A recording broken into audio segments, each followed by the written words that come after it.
और डालते हैं खबरों की ओर। पटना में सम्राट कैबिनेट की अहम बैठक खत्म हो गई। कैबिनेट में 13 प्रस्तावों पर मोहर लगी है। सम्राट कैबिनेट में मधुबनी में औद्योगिक निवेश का फैसला लिया गया है। ये बड़ी खबर आपको बता रहे हैं, जहां सम्राट कैबिनेट की अहम बैठक खत्म हुई है।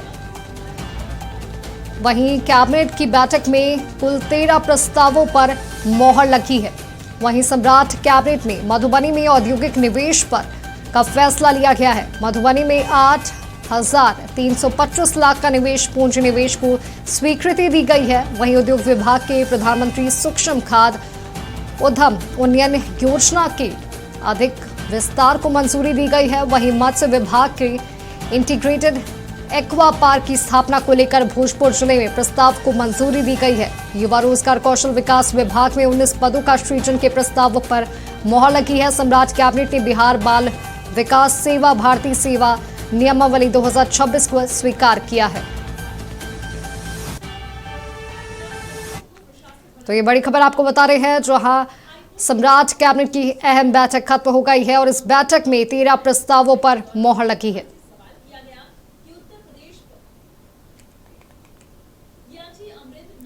तो ये बड़ी खबर आपको बता रहे हैं बिहार से, जहां पर सम्राट कैबिनेट की अहम बैठक खत्म हुई है। कैबिनेट में 13 प्रस्तावों पर मोहर लगी है। आपको बता दें कि मधुबनी में औद्योगिक निवेश का फैसला लिया गया है। 8,325 लाख का निजी पूंजी निवेश को स्वीकृति दी गई है।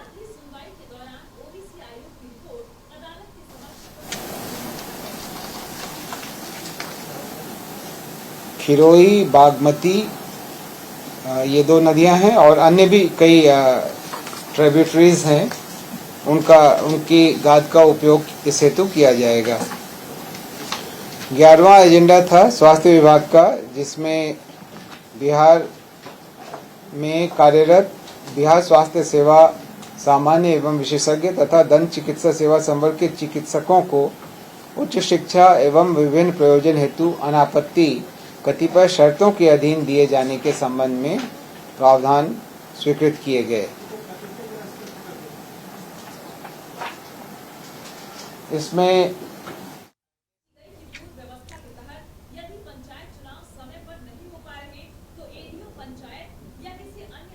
अधिक जानकारी के साथ हमारे बिहार स्टेट हेड मरकूब आलम हमारे साथ जुड़े हुए हैं। मरकूब, सम्राट कैबिनेट की अहम बैठक खत्म हो गई है और इस बैठक में कुल 13 प्रस्तावों पर मोहर लगी है। क्या कुछ जानकारी?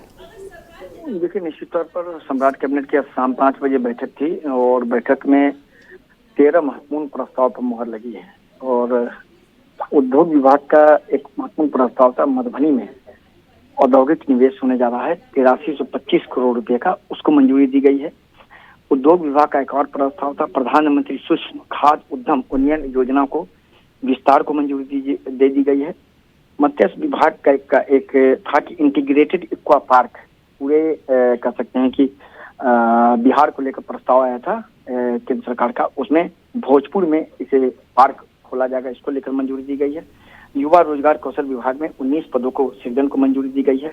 इसके साथ साथ बाल विकास सेवा भारतीय सेवा नियमावली 2026 को सम्राट कैबिनेट ने आज अप्रूव कर दिया है।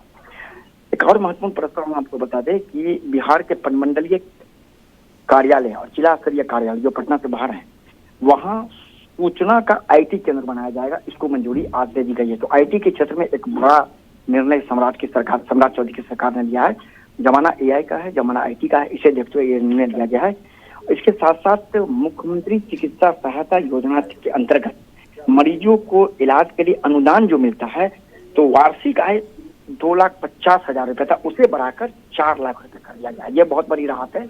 वैसे लोग जिनकी वार्षिक आय 4 लाख है, उनको भी अब मुख्यमंत्री सहायता योजना के अंतर्गत इलाज के लिए कह सकते, गंभीर मरीजों को इलाज के लिए कह सकते अनुदान मिलेगा। और एक और महत्वपूर्ण जानकारी दे दें कि बिहार कैबिनेट ने बिहार सरकार के स्वास्थ्य विभाग के दंत चिकित्सक माने डेंटल चिकित्सक के उच्च शिक्षा प्रायोजन के अनापत्ति शर्तों को मंजूरी दे दिया है। तो कहा जा सकता है कि 13 महत्वपूर्ण प्रस्ताव पर आज कैबिनेट ने प्रस्ताव पर। बिल्कुल मरकूब, तमाम जानकारी के लिए आपका बहुत बहुत धन्यवाद। तो आपको बता दें कि सम्राट कैबिनेट की अहम बैठक खत्म हो चुकी है और इस बैठक में 13 प्रस्तावों पर मोहर लगी है।